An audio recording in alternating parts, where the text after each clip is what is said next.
ustoz deganda shu yoshlikdan boshlab qo'lingizga qalam ushlatib, sizni dunyoni tanitgan, alifbodan boshlab harfni o'rgatgan sizga, dunyodagi hamma narsalarni, yaxshiliklarni o'rgatuvchi, sizga ta'lim tarbiya beruvchi buyuk inson deb hisoblayman ustozni. Ustoz o'z nomi bilan ustoz. Ya'ni hamma chiroyli xarakterlarni mujassam bo'lgan insonni ustoz deya olaman. Chunki u barchaga o'rnak bo'lishi kerak-da, hamma tomondan. Ustoz otangdek ulug' deydi. Ustozlarimiz bor, mana jamiyatimiz kuraklashmoqda. Ustoz juda ham katta ma'nosi deb tushunaman, chunki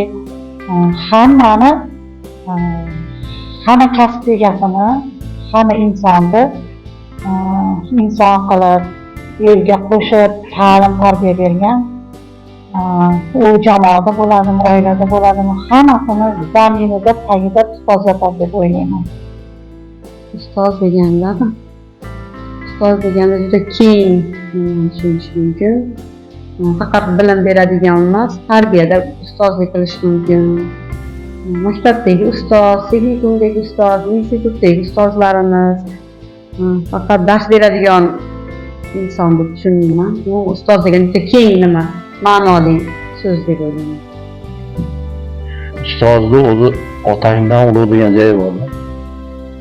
Lekin hozir otangdek ulug' degan joyi bor. Chunki ustoz ham tarbiya beradi, ham o'qitadi, ham ilm beradi.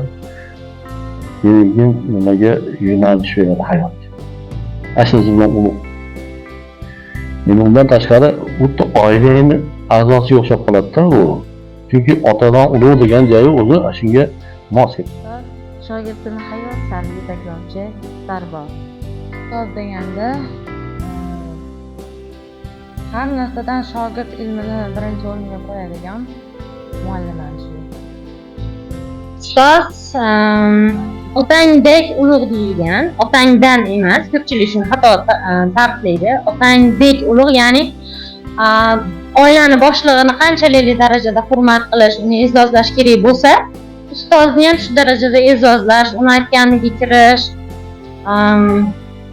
kerak bo'lsa o'sha ota-ona bilan teng darajaga qo'yish kerak degan tushunchani beradi. Ustoz deganda men uchun eng katta hayotiy motivatsiya beruvchi, to'g'ri yo'lni ko'rsatuvchi, eng katta kuchli inson deb bilaman.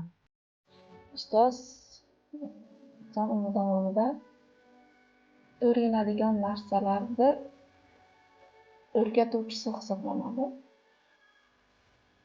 Agarga ustoz otangdek ulug' deydi.